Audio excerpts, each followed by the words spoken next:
guddatti. Hoggaanuu buqqaanu. Waggaa 30 dura lakkii naman buqqisinaatii warri investii godhuu barbaadu Oromoon lafa qabaa Oromoo wajjin inni lafa haa fiduu jarri immoo horiidhaa fi mashiinii ittiin hojjetan haa fidanii bu'aasaa tirfii haa argatan jedhan hin ta'uu jedhaniitu Oromoo buqqisan. Har'a Oromoon buqqeessu neessayra karaarra jira ijoolleen Oromoo karaarra bulti. Dhaqa boolee Mikaayilii ilaalaa as kunoo jammoo kana gadi bu'aa ilaalaa iji isaaniin arguu kana beekaadha. Akka nuyi bannu barbaadu. Abadan areeroo boosaroo himeera.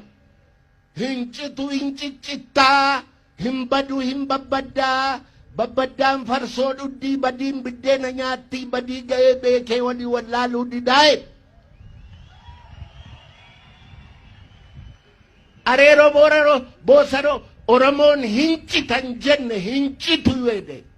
Oromoon hin badan jenne hin badu wede. Oromoon hin citu hin badu ofumaatu dhamaatanii aannan dhadhaaba'uu hin qabne raasaa jirtanii jedhaatti maa.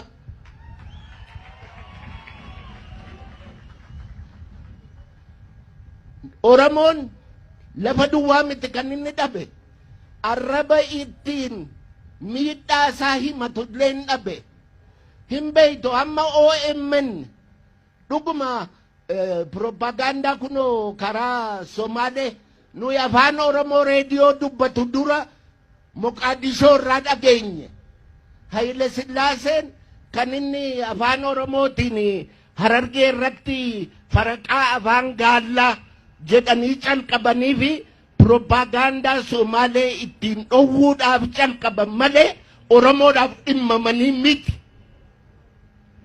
Dargiin yeroo dura dhufe Oromoo wanni inni gaafate waa'ee lafaati.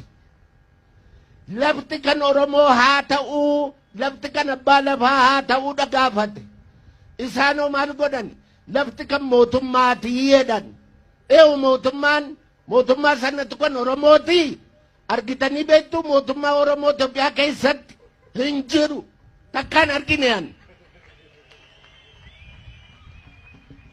Kanaaf iyyuu Oromoon hirribaa ka'eera. Abadan Oromoon deebi'ee hin rafu. Hamma bilisummaa milkooftutti Oromoon deebi'ee hin rafu. Kana warri nu jaallatanis warri nu jibbanis quba qabaachuu qabu. Wallaansoon nuyi goonu. Wallaansoon lafaati kana quba qabaadha. Uummata Oromoo ijaaruudhaaf qilleensa keessatti ijaarraa yoo lafi hin jiru ta'e. Oromoo uummata kan ijaaran lafa irratti malee qilleensa irratti miti.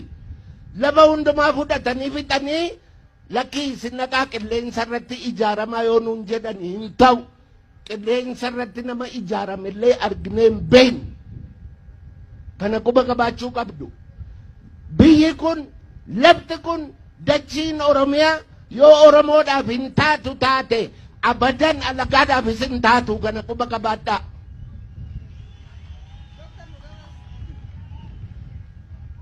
Amma dubbii isinitti dheeressuuf hin dhumne afaan ittiin himannu dhabne.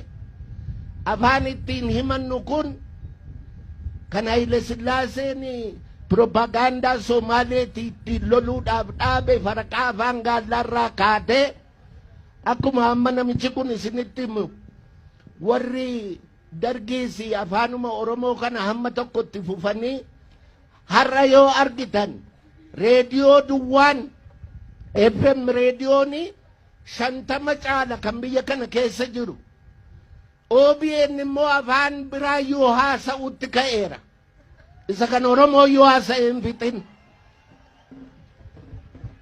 Kanaafi wanni har'a dhaabbate kun wannuma dhugaa, wannuma Rabbi jaallatu, namni jaallatu kan gootan.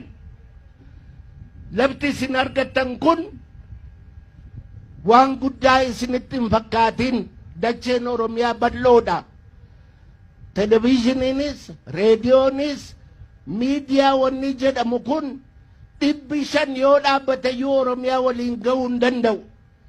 Isin warri yaaddanii dhiphattanii waan kana gootan ilmaan keessanii Oromoo bilaa galata qabdi. Ilmaan keessaniitiif galata qudhaamneerra. Kana quba qabaadhaa. Isin warri dargaggootaa amma ani isin argaa jiru kun isin warra carraa guddaa qabuudha. Ani ijoollee xixinnoo achii sirbitu tokko amma hoggaan arguu imimmaantu na dhufa.